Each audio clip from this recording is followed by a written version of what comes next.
All right, small groups, here we go. Week 2 of this honor series called All Rise.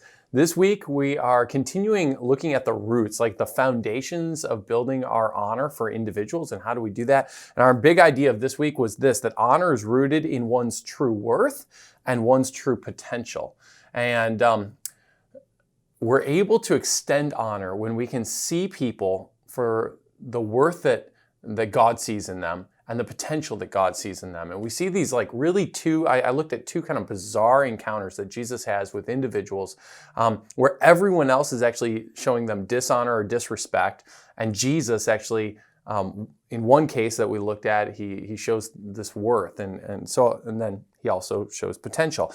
So let me just review these real quick. The first one was this encounter with two blind men, where in Matthew chapter 20, verse 31, the crowd rebukes these two guys. So the crowd is basically saying these are two individuals worth overlooking, worth disrespecting, not worthy of our time. And they're actually rebuking these guys because they're calling out to Jesus. And so the crowd's telling them to be quiet. They're dishonoring them. But I love verse 34 that says this. It's Matthew 20, 34. Jesus had compassion on them. So everyone else doesn't see them as worth anything, but Jesus has love and compassion for them. And then he goes on to heal them. But what Jesus models in terms of honor is this. He models how he sees value and worth, and he had compassion on them where everyone else sees past their worth. And I kind of picture it like this, is that when you have a new car, or if you have ever had a new car, and you're like, don't take food in my car, don't touch my car, don't scratch my car, don't breathe near my car. Sometimes people will feel that way, and the reason why is because they have such value and worth of their new vehicle, and they don't want anything to ruin it. And it has a lot of worth to them, and so they'll treat it well. They treat it with honor, and the reason why is because they see the worth of it. And in the same way, we need to actually see how God sees individuals, how God sees other people, that he sees them with great worth, he sees them with great value. And what the cross does is it actually shows us the worth of humanity where others do not. You know, if you want to, I've asked this question, you've heard this statement before, if you want to know what something is worth, ask what someone's willing to pay for it. And if you just think about that simple expression in regards to the cost or the price of humanity and what Jesus did in laying down his life for us at the cross, that tells us the worth of humanity in God's eyes. It's the cross actually declares the worth of individuals. And so in your small groups, here's just a set up a question here is, what's the most difficult aspect of trying to see the worth in others? Here's another question. How does honoring them actually declare worth over them? Second thing that I looked at, so honor is rooted in one's true worth and one's true potential. And the second story we looked at is where Jesus has this woman who anoints his feet with perfume, and he's at this Pharisee's house and everyone is surrounding him. And the Pharisee calls out this woman and says, if this guy, this Jesus, he can't be a prophet. If he knew who was touching his feet, this sinner of a woman.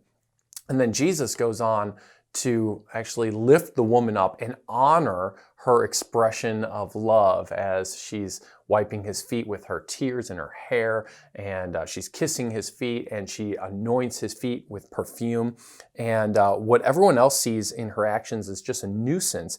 He actually sees redemption on the way. He sees her potential. My favorite verse in this is verse 50, where Jesus says to the woman, I just love this, your faith has saved you. Your faith has saved you. Now go in peace. So here's a woman. She walks into the encounter as probably the most dishonorable woman maybe in all of the whole community. And she's in this room now with everyone. And she walks in as kind of the lost woman with a bad reputation. And she leaves saved. Like saved. And Jesus says, my peace be upon you. Like, that's just crazy. Talk about a major flip. Walking in as the most disrespectful woman, walking out as saved and with the peace of God. And what Jesus saw is while everyone else just sees her as a nuisance and sees her as kind of the black eye of the community, he sees the potential in her. He sees her as a saved individual, as someone who could be saved, and he sees this potential in her. And for each and every one of us, when we think about honoring others, a lot of times the root of being able to honor someone else is being able to see that God sees a potential in them. He sees that there's an abundant life that they could have in Him. I remember years ago when I was in youth ministry, this is 20 years ago almost, 5 punk 7th grade boys came one night to my ministry, my junior high ministry, and they were skaters and they just wanted to skate and they were being kind of a pain. And I remember as I was looking at these boys, I was like, probably everyone else would just look past them and think that they're a nuisance and they're obnoxious. And I actually kicked them out that first night. But I saw something in them and I followed up with them and I invited them back early the next week. And I said, I want you guys to come on back because I actually saw leadership in these boys. And I saw potential in these boys. And so when they came back early the next week, I started speaking something over them of like what I could see they could do because of how I watched how they influenced the whole group with their behavior. And so I started to speak a different potential over them as opposed to who they were and probably what they were getting away with in school and in life in general. And those 5 7th grade skater punk kids, they went on to be leaders in my high school ministry. One went on to missions work. 2 are our worship pastors today. The other 2 are doing really well. They're all married and they all have great families and they're all invested in their churches. And I just look at them and I'm like, these guys, they were actually, they were the ones that probably everyone was like, just please leave because you're being a nuisance. And I don't know, I think the Lord was just gracious enough to give me a vision for what these guys could become. And they became some of my greatest leaders in my ministry. And so when you think about even how your honor, your interaction with people can set people up to see a different kind of destiny over their lives because you can see a kingdom potential, a kingdom purpose over them. And so here's a question for your small groups. How can honoring someone help them see a future or a kingdom potential?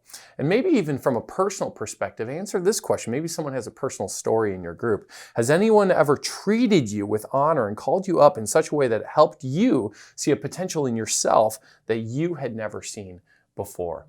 So I imagine you're going to have some great conversations around just this concept of how our honor actually bestows and declares worth over individuals as well as kingdom purpose over individuals. And so honor well this week and be blessed in your conversations. We'll see you guys next week.